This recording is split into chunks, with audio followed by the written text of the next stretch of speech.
جو لوگ فیکٹری لگاتے ہیں اس میں 1 کروڑ اپنا 3 کروڑ بینک سے لے کر لگاتا ہے، آیا شخص زکات پڑ رہا ہے نہیں؟ ابھی میں جواب دے دوں گا اس کا تفصیل کے ساتھ۔ بات جدید ذہن رکھنے والے علماء کہتے ہیں کہ فیکٹری کے بعد مشینری پر بھی زکات ہے۔ یہ تو بات صحیح نہیں ہے، مشینری پر تو زکات نہیں ہے، لیکن وہ جو میں نے عرض کیا کہ جو قرضے کی بنائی کا جو طریقہ میں نے بتایا ہے اس طریقے پر اگر عمل کیا جائے تو یہ مشینری پر زکات لگانے کی ضرورت نہیں۔ ہسپتالوں کی تعمیر، اسی طرح مدارس کی تعمیر پر اگر زکات خرچ کرنا چاہیں تو صحیح طریقہ کیا ہے؟ حقیقت میں تو تعمیر کے اوپر زکات کی رقم خرچ نہیں ہو سکتی، لیکن بعض مرتبہ ایسا ہوتا ہے کہ جو حیلہ تبلیغ میں نے بتایا جس طرح کا حیلہ کیا جاتا ہے کہ جس میں دونوں جانتے ہیں کہ حقیقت میں تبلیغ نہیں ہے تو وہ تو کسی طرح بھی معتبر نہیں۔ لیکن یہ صورت ہو سکتی ہے کہ جن لوگوں کے لیے وہ تعمیر کی جا رہی ہے واقعات ان کو وہ رقم دے دی جائے، اور کیونکہ وہ جانتے ہیں کہ یہ ہمارے لیے استعمال ہوگی، ہمارے ہی مطلب میں استعمال ہوگی، تو پھر وہ اپنے طور پر اس تعمیر کے لیے دے دیں تو پھر اس کی گنجائش ہے۔ سوالات جو ہیں زکات کے علاوہ بھی ہیں، تو کیونکہ موضوع آج کا زکات ہے لہٰذا میں ان کو چھوڑ رہا ہوں۔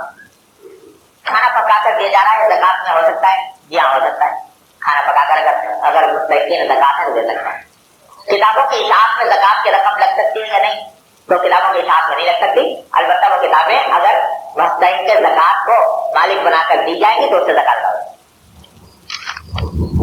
ایک شخص نے مکان 10 سال پہلے بنایا اور لاگت 1 لاکھ آئی جو اس وقت جاری سرمایہ میں سے ادا کی گئی۔ آج اس مکان کی مارکیٹ قیمت 50 لاکھ ہو گئی ہے، مکان ذاتی رہائش گاہ ہے، کیا زکات کے حساب کے وقت اس اضافی مارکیٹ ویلیو کو موجودہ سرمایہ سے منہا کرنے کی اجازت ہے؟ نہیں، موجودہ سرمایہ سے منہا کرنے کا سوال کوئی نہیں، لیکن کیونکہ وہ ذاتی رہائش کا مکان ہے لہٰذا اس پر زکات واجب ہے۔ کنفرم ریٹ نہ ہو، یعنی ایک ان کامن آئٹم ہو اور اس کے ریٹ اپنے ثوابدید کے مطابق اور ایک مخصوص نفع رکھ کر بیچنا چاہیں لیکن ابھی تک بکا نہیں یا معمولی بکا، اس کے بعد نہیں بکتا، اس کی قیمت کا تعین کس طرح کریں؟ اس کا تعلق تو اصل میں تجربے سے ہے۔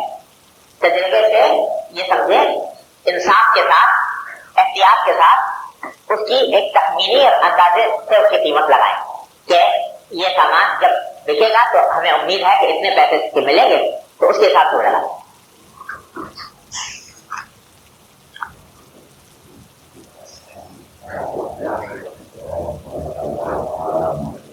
کچھ چیزیں ایسی ہیں جو کئی سال سے پڑی ہیں، بظاہر صحت مند حالت میں ہیں لیکن بکنے کی کوئی صورت نظر نہیں آتی، اس کا تعین کس طرح کیا جائے؟ ایک بات یہ بھی سمجھ لیجیے کہ زکات میں خود وہ چیز بھی دی جا سکتی ہے جس پر زکات آئے گا۔ کوئی سامان تجارت جو ہے ضروری نہیں کہ اس کے نقد روپیہ ہی دیا جائے، بلکہ وہ سامان تجارت جس کی زکات نکالی جا رہی ہے اسی سامان تجارت کا کچھ حصہ 40 کا وہ بھی زکات میں دے سکتے ہیں۔ اور اگر وہ ایسی چیز ہے جو آپ استعمال کی نہیں ہے، بیچارہ فقیر لے کر اس کو کچھ کرے گا نہیں، تو اس میں بہتر یہ ہے کہ قیمت لگائی جائے، لیکن قیمت اسی طرح لگائی جائے گی کہ اندازے اور تخمینے سے جو اپنے انصاف کے ساتھ قیمت بنتی ہو وہ اس کی لگائی جائے۔ اسے باہر خریدا ہے اور ابھی ہاتھ میں نہیں آیا، وہ جب امپورٹ ہوگا تو اس پر خرچ ہوگا، تب پھر ہاتھ میں آئے گا، اس کا تعین کس طرح کیا جائے؟ اس میں فائدہ یہ ہے کہ اگر وہ سامان آپ کی ملکیت میں آ چکا ہے، چاہے ابھی تک قبضے میں نہیں آیا، تب تو سامان کی قیمت لگائی، لیکن اگر وہ آپ کی ملکیت میں ابھی نہیں آیا تو جتنے پیسے آپ نے اس میں لگائے ہیں صرف اس پر زکات واجب ہو۔ فرض سے ایک سامان امپورٹ کیا اور وہ آپ کی ملکیت میں آ گیا، اگر کبھی راستے میں تو اس کی سامان کی قیمت لگا دی، لیکن اگر فرض کیجیے کہ ابھی وہ آپ کی ملکیت ہی میں نہیں آیا، سودا ہی مکمل نہیں ہوا، تو اس میں اگر فرض کیجیے آپ نے کوئی ایل سی کھولی ہے، اس ایل سی کے اندر کوئی مارجن دیا ہے تو جتنا دیا ہے وہ اسی حد تک واجب ہوگی، اس سے زیادہ نہیں۔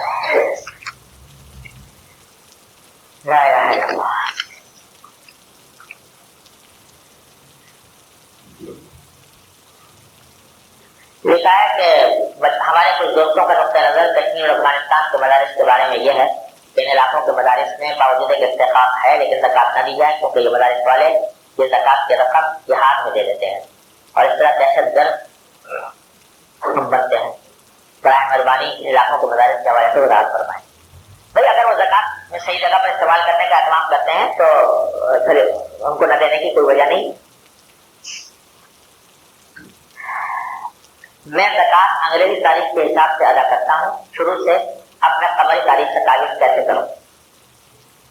اس میں یہ ہے کہ اب تو آپ قمری تاریخ کا تعین کر لیں اور پیچھے جو شمسی تاریخ سے زکات ادا کرتے آئے ہیں تو ہر سال جو دنوں کا فرق پڑتا ہے 2.6 کا بڑھتا ہے تقریباً 2.6 اضافہ 0.1 کا ہو جائے گا. 0.5 تو دیر ہی نہیں دے رہے. 2.6 سے حساب کریں.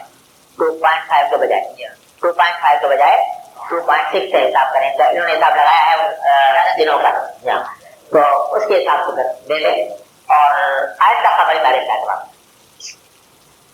میں نے سنا ہے کہ جو لوگ انگریزی تاریخ سے زکات ادا کرتے ہیں انہیں 30 سال کے بعد 1 سال کی پوری زکات ادا کرنی ہوگی. پر بتا دیا ابھی کہ 2.5 ہو جائے 2.6 دے دیں اس لیے کا. لیکن آئندہ قمری کا اعتبار ہے. سونے کے زیور میں کھوٹ اور نگیرے کی قیمت اور وزن شامل ہوتا ہے. کیا زیور کی ریئلائزیشن ویلیو پر زکات ہوگی یا پھر کھوٹ وغیرہ کی قیمت الگ کرنی ہوگی؟ جو استعمالی زیور ہے اس میں سے نگوں کی قیمت بھی نکالی جا سکتی ہے, میناکاری جو بھی کچھ ہے اس کے اوپر اس کی قیمت بھی نکالی جا سکتی ہے اور کھوٹ وغیرہ کی بھی, یعنی جو پیور سونا ہے اس کی قیمت پر زکات ہوگی.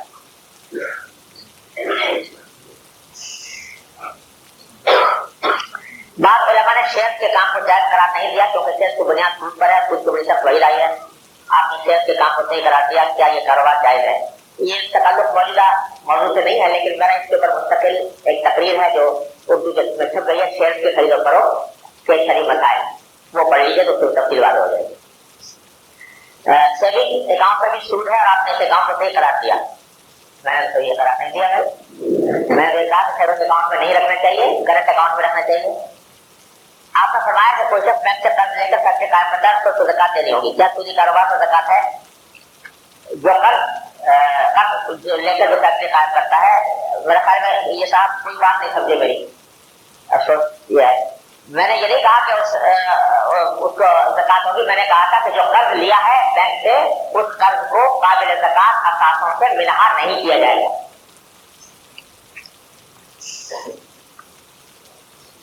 جہاد میں باطل سے برتر بیکار مجاہدین کو زکات دی جا سکتی ہے. جی ہاں دی جا سکتی ہے جبکہ وہ جہاد میں لگے ہوئے ہوں اور ان کو زکات کا مستقل مطلب. زکات کی رقم نکال کر کیونکہ یکمشت ادا نہیں کرتے اس لیے زکات پیبل اکاؤنٹ میں کریڈٹ کر دیتے ہیں. اس طرح رقم پر وقت